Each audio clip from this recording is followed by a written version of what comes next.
All right, guys, welcome. Today, I am going to start out by talking to you guys about history.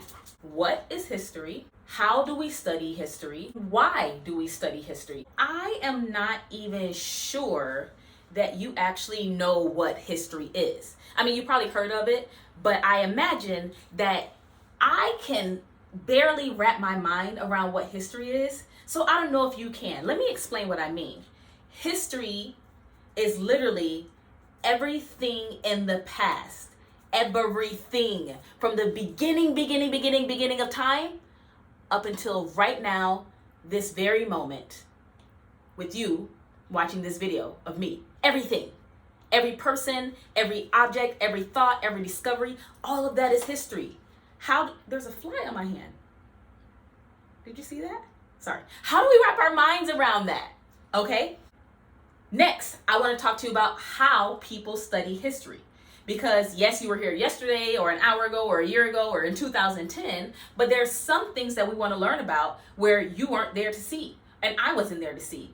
And nobody that is alive right now was there to see. So how do we study history if we weren't there? There are pictures you can look at. There's legal documents. There's newspapers. There's old videos and movies and art and so many things that we can look at to find out what happened in history.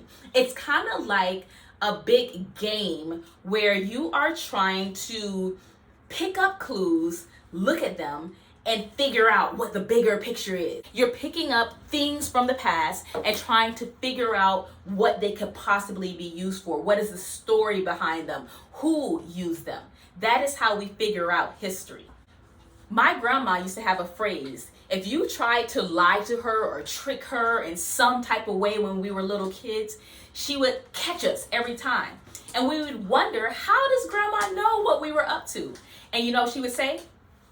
Ain't nothing new under the sun. That is actually a verse from a book in the Bible called Ecclesiastes. And what it means is anything that you have tried or thought of or experienced, somebody under the sun living on this earth has already tried it, lived it, experienced it, including my grandma. So when we thought we were being sneaky, grandma knew what we were up to because she had probably did it when she was younger, or knew someone who did it, or knew someone who knew someone who did it. Ain't nothing new under the sun. Humans are creatures of habit. We repeat the behaviors of the humans who came before us. And so when we study history, we can look at the behaviors of the people who came before us, and it can help us to make decisions about what's going on today. So let's talk about that big question.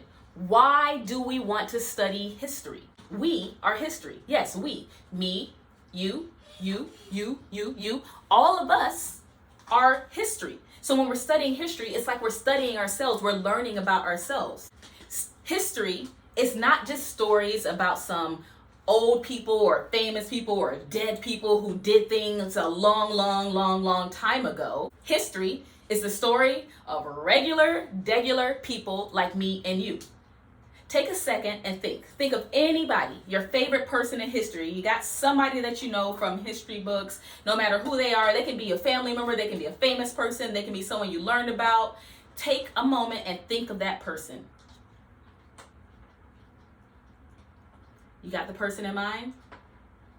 Let me tell you something about that person. That person was a regular person. They peed, they pooped, they had fears, they had dreams, they might have been afraid of the dark. They had a favorite song. They were just regular people living their lives. But it just so happens that they did something in their life that was worth remembering, even after they were gone. Even if they're still here, it's still worth us talking about and remembering and discussing. And there's something that we can learn from it. That's all it is. History is just regular people who have done things, and now we're talking about those things they've done. So anybody can make history. Anybody can make the history books. I have no doubt that you guys who are watching this in my class this year, some of you guys are going to be talked about in history books because you're just that phenomenal, but also you're just that regular. And that's what history is regular people making changes that carry on, that build the big picture of our life here on earth.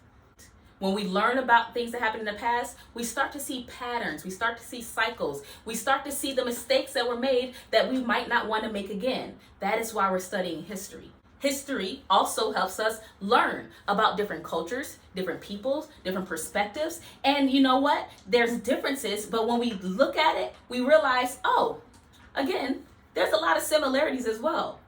People who we thought were so different from us, you know what?